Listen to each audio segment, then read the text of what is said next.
లక్ష్మీదేవి ఆశీస్సులు మీపై మీ కుటుంబంపై ఎల్లప్పుడూ ఉండాలని కోరుకుంటారు. అందుకోసమే పూజలు కూడా చేస్తారు. జ్యోతిష్యం ప్రకారం సాయంత్రం పూట కొన్ని పనులు అస్సలు చేయకూడదు. ఏంటంటే ఆ పనులు చేయటం వలన సంపాదనకు ఆది దేవత అయిన లక్ష్మీదేవికి కోపం వస్తుంది. మరి ఆ పనులు ఏంటంటే సాయంత్రము సూర్యాస్తమయం తరువాత నిద్రపోవటం అశుభం. ఆ సమయంలో సూర్యునికి తల్లి ఆర్జ్యం సమర్పిస్తుందని దేవతలు ఆకాశంలో విహారిస్తారని ఆశీర్వాదం ఇస్తారని నమ్మకం. ఈ సమయంలో నిద్రిస్తే దేవతల అనుగ్రహం కోల్పోతారు అవి నమ్ముతారు మన శాస్త్రజ్ఞులు పండితులు. అలాగే సాయంత్రము నిద్రపోవటం వల్ల లక్ష్మీదేవికి కోపం వస్తుందంట.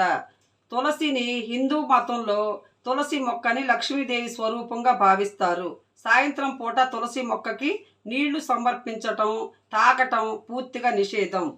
ఇలా చేయటం వలన సంపాదనకు ఆది దేవత అయిన లక్ష్మీదేవి ఆగ్రహానికి గురయ్యే ప్రమాదం ఉంది. ఈ నియమాలు పాటించండి.